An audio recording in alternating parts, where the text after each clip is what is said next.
देखिए, एक बात तो मैं स्पष्ट रूप से और दावे के साथ कह सकता हूं कि माननीय मुख्यमंत्री और माननीय उप मुख्यमंत्री दोनों की इसमें किसी तरह से कोई भी संलिप्तता नहीं है।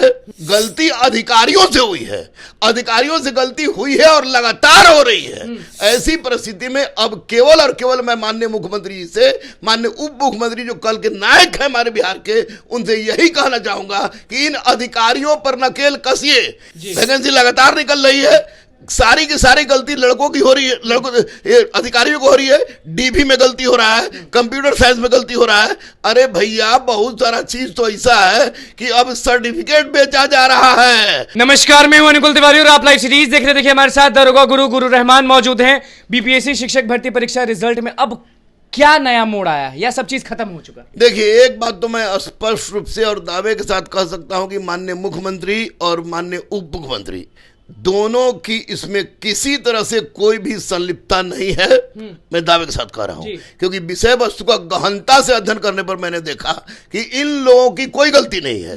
गलती अधिकारियों से हुई है, अधिकारियों से गलती हुई है और लगातार हो रही है। ऐसी परिस्थिति में अब केवल और केवल मैं माननीय मुख्यमंत्री जी से, माननीय उप मुख्यमंत्री जो कल के नायक है हमारे बिहार के, उनसे यही कहना चाहूंगा कि इन अधिकारियों पर नकेल कसिए, क्योंकि जब तक इन अधिकारियों पर नकेल नहीं कसेगा तब तक बिहार के जनता के साथ। आपके हिसाब से ना नीतीश कुमार की गलती है ना तेजस्वी यादव की गलती? बिल्कुल नहीं, वो लोग गलती है कहीं से नहीं है। क्या गलती है? लगातार बिहार में जितनी बहाली निकली, उस बहाली को अगर सफलतापूर्वक संचालित करने वाले ये अधिकारी, तो इतना लड़के पढ़ने नौकरी की जगह पर रोड पर क्यों आते?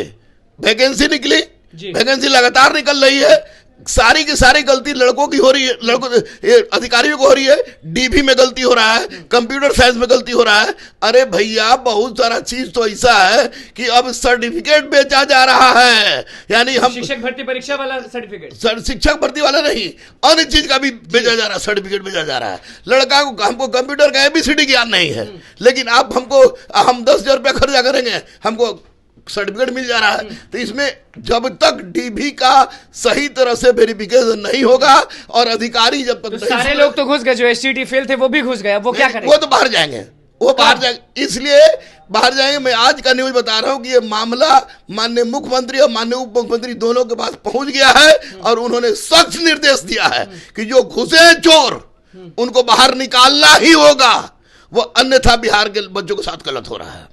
मतलब कि नीतीश कुमार के पास पहुंच गया जो चीज। हाँ, बिल्कुल नीतीश कुमार और तेजस्वी जी दोनों पास पहुंच गया है मामला। मतलब शिक्षा विभाग की कोई गलती नहीं? शिक्षा विभाग की तो गलती है। हाँ। शिक्षा विभाग की गलती है, अधिकारियों की गलती है, अधिकारी गलती है, जितने डीबी कर रहे हैं उनकी गलती है।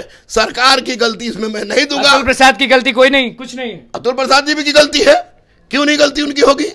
क्यों नहीं गलती होगी? आप रिजल्ट निकालते हैं, आप दुनिया के पहले ऐसे आयोग हैं जिन्होंने सब कुछ बढ़िया से लिया, उनके ईमानदारी पर आज भी मैं शक नहीं कर रहा हूं, लेकिन आपने इतने लंबे दिनों के बाद कटअप जारी किया, ये स्कोर कार्ड जारी किया। दूसरी बात, डीबी आप वेरिफिकेशन पहले कराइए।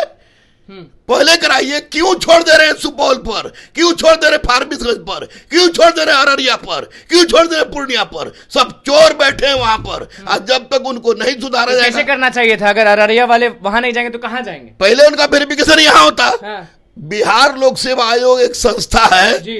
अगर कोई बच्चा फॉर्म भरता है तो फॉर्म भरने पर सबसे पहले जांच उसकी यहां होनी चाहिए। वहां ने जांच नहीं किया, वाटर मार्क, हाउ मार्क करके तरह से दिग्भ्रमण कर दिया। दिग्भ्रमण की स्थिति में आप देखिए लगातार चोर पकड़े जा रहे हैं, डुप्लीकेट सर्टिफिकेट वाले चोर पकड़े जा रहे हैं, और डुप्लीकेट सर्टिफिकेट चेक करने का काम ना मुख्यमंत्री का है ना उप मुख्यमंत्री का है, यह काम अधिकारियों के द्वारा हो रहा है। इसलिए अधिकारियों की इसमें नियोजित शिक्षकों के क्या? नियोजित शिक्षक के बारे में मेरी स्पष्ट रूप से डिमांड कल भी थी, आज भी है कि नियोजित शिक्षक ऑलरेडी शिक्षक है, उनको इससे हटा के उनको राजकर्मी का दर्जा दिया जाए और उसके जगह पर फ्रेश बच्चों को नियुक्त किया जाए, क्योंकि गरीब विशुद्ध बेरोजगार बच्चों की जिंदगी का सवाल है। इतना सरकार पर खुश हैं तो ये भी बता दीजिए कि सीट जो है वो भर पाएंगे कि नहीं? सरकार में खुश नहीं हूं, ना सरकार से ना खुश हूं ना नाराज हूं। सरकार हमारे मुखिया नीतीश जी, हमारे उप मुखिया तेजस्वी जी, जब उनकी गलती नहीं है तो फिर उनको क्यों बोलेंगे हम? जब गलती उनकी रहेगी तो भर पाएंगे सरकार? सीट भरना चाहिए, 1,70,000 आपने सीट निकाला है। ये माननीय अतुल प्रसाद जी ट्वीट करते हैं, ए सर आप ही ने कहा था कि अगर 4%, 5%, 6% घटाना होगा तो हम घटाएंगे, लेकिन सीट खाली नहीं रखने देंगे। कहां गया आपका कहा हुआ? कहां गया कहा हुआ? परीक्षा इतने अच्छे से लिया गया तो आपको लगा था कि इतना बवाल हो जाएगा? बिल्कुल नहीं। मैं अभी भी कह रहा हूं कि माननीय अतुल प्रसाद जी ने बीपीएससी में रेडिकल चेंज किया है, उसके लिए सैल्यूट के पात्र हैं। लेकिन जिस तरह से रिजल्ट के बाद जो प्रक्रिया अपनाई गई उनके द्वारा, कट ऑफ बाद में देना, स्कोर कार्ड बाद में देना, डीवी में तरह तरह की गलती पकड़ाना, कंप्यूटर साइंस में तरह तरह की गलती पकड़ाना, नियोजित शिक्षक वाली बात, नियोजित शिक्षक पर तो मैं माननीय मुख्यमंत्री और माननीय उप मुख्यमंत्री से रिक्वेस्ट करूंगा। अन्य आपको डोमिसाइल नीति, झारखंड ने कह दिया नो अदर स्टेट, यूपी ने कह दिया नो अदर स्टेट, हरियाणा ने कह दिया नो अदर स्टेट, आपको राजस्थान ने कह दिया नो अदर स्टेट। हम सबसे बड़ा दिल हमें बिहारियों का है, अरे जान ले लो, खून ले लो। लेकिन बाहर वाले आ रहे हैं पढ़ाने के लिए, बिहार में आ रहे हैं तो बदनसीबी है हमारी।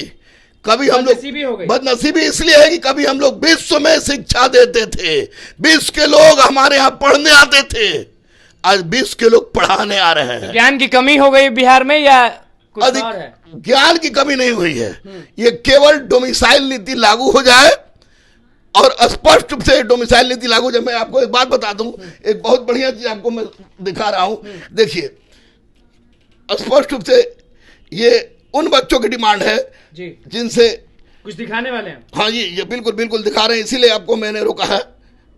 आप देखिए दिव्यांग अभ्यर्थी बहुत सारे फर्जी हैं जी, जो फर्जी हैं जो 5,000 से 10,000 देकर सर्टिफिकेट बना है, उसका जांच कब होगा और जांच के बाद अगर पकड़े जाते हैं तो उसके स्थान पर बचे हुए दिव्यांग बहाल कब होंगे, ये मेरा प्रश्न है।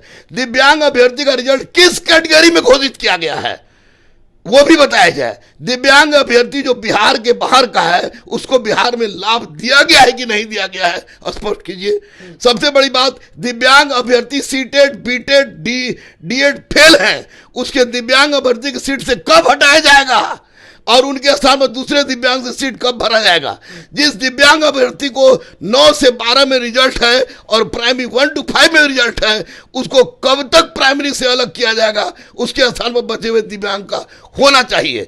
नियोजित शिक्षक जो दिव्यांग हैं, डीलेट किए हुए हैं, वो प्राइमरी में कितने शिक्षक शामिल हैं उसका डाटा कब तक जारी होगा, ये सब चीज कौन जारी करेगा? मुख्यमंत्री जारी करेंगे, उप मुख्यमंत्री जारी करेंगे, कि ये अधिकारी जारी करेंगे, ये अतुल प्रसाद सर जारी करेंगे, शिक्षा विभाग जारी करेगा? ये लोग कुछ नहीं कर रहा है। तो निश्चित रूप से मुख्यमंत्री और उप मुख्यमंत्री पर मैं खुश नहीं हूं, क्योंकि खुश हमारे मुखिया है वो, उनकी जिसमें उनकी गलती नहीं है तो उन पे क्यों गरमाना? उनकी गलती है नहीं, गलती अधिकारियों की है। अधिकारियों को सुधारना होगा, सुधारने का काम माननीय मुख्यमंत्री उप मुख्यमंत्री करे, नहीं तो बेचारे बच्चे। जो शिक्षक अभ्यर्थी बोल रहे हैं कि कट ऑफ से उनका मार्क्स ज्यादा है, बाउंड्री लाइन पे है, तो भी उनका जो है वो नहीं हो पा रहा। देखिए कट ऑफ से मार्क ज्यादा है तो मैं स्पष्ट से कह रहा हूं कि 1,22,000 के लगभग आपने नियुक्ति पद दिया है, तो वैसी परिस्थिति में 1,70,000 सीट है, तो 4%, 5% घटाने के लिए अतुल प्रसाद ने खुद कहा था। कब? वही तो पूछ रहे कब वो घटा के उनको भरे, 1,70,000 भर दे, अब बाकी नवंबर में जो आ रहा है उसमें भरेंगे, क्योंकि बिहार की शिक्षा व्यवस्था जब तक शिक्षकों की पूर्ति नहीं होगी तब तक सुधारने वाली नहीं है। चलिए देखिए, दरोगा गुरु रहमान हमारे साथ मौजूद थे, किस तरह से भड़के हैं बीपीएससी शिक्षक भर्ती परीक्षा रिजल्ट को लेकर। अतुल प्रसाद को खूब सुना है। तो बस लाइव सीरीज के साथ बने, चैनल को सब्सक्राइब करें। धन्यवाद।